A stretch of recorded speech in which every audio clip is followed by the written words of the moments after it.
I think you have to exercise patience here. I know everybody's calling for a trade. I just don't think it's that easy, Rosie. No, it's not. And I mean, the waiver wire, you're not going to get anyone of real value on it, or they wouldn't be on the waiver wire. You want someone, in the position of Calgary, like with how many guys do they have on their back end that are coming up pending UFAs? Some of them have already asked for trades, whether they're in a playoff hunt or not. They're not going to go. They're not going to be Stanley Cup contenders. They're not going to hold these guys and lose them for nothing just for the sake of sneaking into the first round. But stranger things have happened. I do like how last year they rallied. We put some runs together, got some wins with some depleted lineups, and goaltending situation. If you remember, with Shalgren coming in and really holding down the fort and keeping us in position, we need more of that this year. But injuries are inevitable. But like you say, McCabe and Brody. Morgan Riley, those guys got to step up in a leadership sense too. They got to take control out there and really have that veteran presence that you're going to be missing with Gio out of the lineup. It's pretty simple why Calgary would wait, like a team like Calgary would wait till the deadline. Number one, teams will accrue more cap space. I think more teams would be involved, and teams would probably give you more than you're expecting or getting right now just because of the lack of cap space around the league. Like, I think it's pretty simple. I'm right there with you. Like Calgary, if you're thinking you're winning a Stanley Cup this year, outside of Ryan Pinder, you're sadly mistaken. It's just not happening for that team. That's a shot at Pinder, by the way.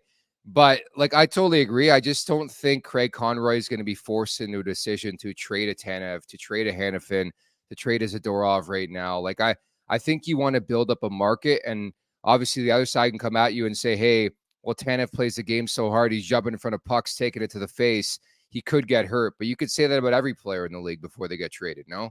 Yeah, for sure. I mean, the ball's in Calgary's court, right? And Sure, that's yeah. probably the problem with Treliving. You know that he's already worked the phones, expressed, some interest and tested the waters, and he doesn't want to come off desperate, or, whoever he's dealing with is going to rake him over the coals. So that's probably why nothing's happened yet. It is rare to have a big blockbuster happen unless both sides can see a major benefit of pulling the trigger at that particular time. And like you say, I just don't think Conroy has a huge reason to pull the trigger right now. Like, the only reason he would is because Treliving would be begging him to do so. And why would he do that? It's just going to put him in a vulnerable position to not get as much back in return, or to rake him over the coals and have the lopsided deal. So it's probably going to be, after Christmas type thing. And like we said, we're going to need other guys in the lineup and the depth chart to step up and get it done for the foreseeable future while we got these injuries. Yeah, I think you have to simplify your game. I think there's going to be an assessment period for Brad Treliving to see, hey, what do I truly have? Can we get by with this lineup, and then go from there? As you see on your screen in a piece for Daily Faceoff, Matt Larkin outlines 7 potential D options. He's got Chris Tanev, Andrew Peeke of Columbus, Alex Carrier, Nikita Zadorov, also of Calgary, Will Borgen of Seattle, who you might see tonight, Mario Ferraro with San Jose. Travis Sanheim comes with hefty term and money on his deal. So suffice it is to say, there's not many names outside of the guys that everybody wants, right? Like, I know we're in a bubble here in Toronto, but everybody wants Zadorov. Everybody wants Tanev. Like, these are going to be the hotly contested names on the back end leading up to the deadline, unfortunately. Like, it just doesn't mean the Leafs are going to get these guys because they're interested. Yeah, and I've been talking to people in the league, and they're Have like, you? don't get Zadorov, man. He makes the big hit once Who are in you a while talking and to? can move the puck. Oh, just sources, secret sources.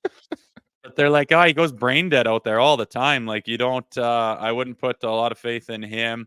Hanifin and Tanev, I think, are better choices from what people are saying. That's a big topic of conversation in this market right now, too, is like, yeah, you want to make a trade, but what are you ready to give up? Like, how much does the brain trust believe in this Maple Leafs team? That's the question, too, right? Like, you want to get some of these guys, or are you going to depart with a Minton, an Easton Cowan? You scoffed earlier in the year when I brought it up. Easton Cowan, are they lubing this guy up for a trade? Hell yeah, they are. Like, who are they going to give up, right?